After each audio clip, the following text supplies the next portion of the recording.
Bonjour et bienvenue sur trèsfacile.net. Aujourd'hui, je vais vous parler des variables JavaScript.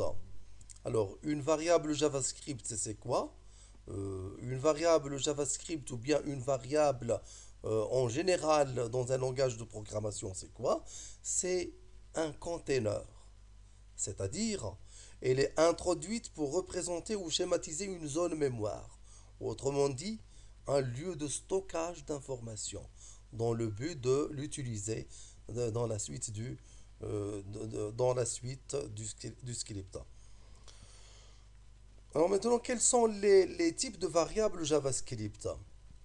JavaScript comprend quatre types de variables. La variable de type nombre, que ce soit entier ou bien avec virgule, exemple 2, 3, 4 sont des variables de type nombre. 1,5 c'est variable de type nombre avec virgule. Il y a aussi les chaînes de caractères, exemple voiture, maison, arbre, etc. Ce sont des variables de type string ou bien chaîne de caractères. Il y a il y a les variables de type booléen, c'est-à-dire les variables logiques, c'est-à-dire dont les valeurs sont logiques. Elle prend comme valeur vrai ou faux. Et ici, en langage JavaScript, il prend comme valeur true ou bien false. Et il y a aussi les variables de type nul. Alors maintenant, comment on définit une variable JavaScript? Pour définir une variable JavaScript, on utilise le mot-clé var. Et ensuite, on introduit le nom de la variable, je vais l'appeler x, égale la valeur, 10 par exemple. Et je peux aussi définir les opérations sur les variables. Par exemple, je vais mettre ici var y égale 11 par exemple. Et je vais mettre par exemple var z égale x plus y, c'est-à-dire la somme des deux variables x et y. Je peux aussi afficher le résultat de la somme z égale x plus y à l'aide de l'instruction window.document.write. Alors j'explique ici. Window, ça c'est un objet JavaScript. Ça. Il possède des méthodes document et write. Nous verrons dans la suite c'est quoi un objet JavaScript. Parce que JavaScript, c'est un langage orienté objet. C'est-à-dire qu'il permet de manipuler des objets. Alors, je vais mettre ici window.document.write, c'est-à-dire write, c'est-à-dire écrire dans le document de la fenêtre. Je vais mettre la somme de x et de y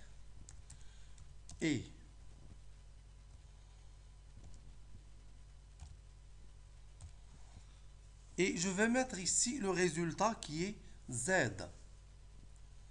Parce que la somme, on a défini ici la somme de x et de y, c'est z. Donc je vais mettre ici z.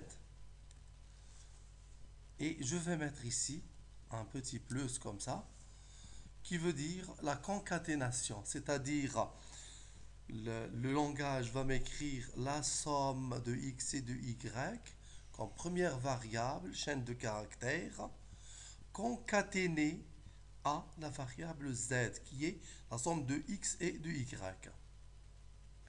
Alors, j'enregistre.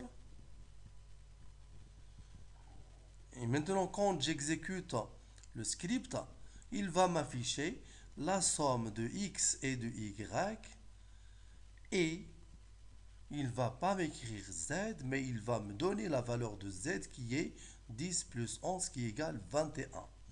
Alors j'exécute maintenant, je clique sur exécution. launch in Firefox. Et voilà, il me donne la somme de x et de y et z, mais il me donne la valeur z qui est la somme de x et de y qui est 21.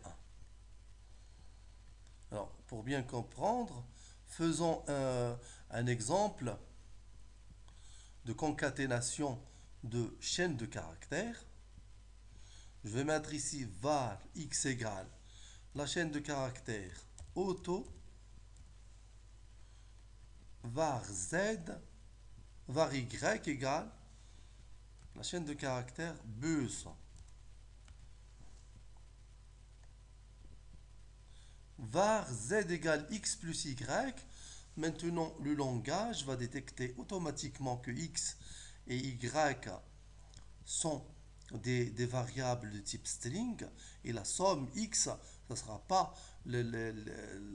l'addition qu'on connaît, addition entre deux nombres de valeurs numériques, mais ça sera la concaténation. C'est-à-dire qu'il va m'écrire la variable auto et juste à côté, il va concaténer, il va mettre bus et il va m'écrire autobus.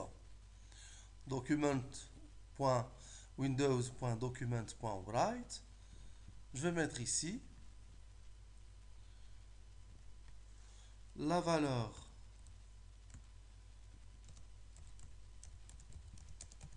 de la variable et plus z. Qu'est-ce qu'il va m'afficher? Il va m'afficher x plus y, la valeur de la variable z et x plus y, ce n'est pas la somme, mais c'est la concaténation auto suivie de bus. J'enregistre et j'exécute. Exécution, launch in Firefox. Voilà, il me donne la valeur de la variable z et autobus. Il n'a pas fait la somme connue entre deux nombres, mais ici la somme, l'addition plus, ça joue le rôle de concaténation. Concaténation, concaténer deux choses, c'est-à-dire les mettre l'une juste à côté de l'autre. Auto, et ensuite bus. Voilà, c'est terminé. Merci, au prochain tuto.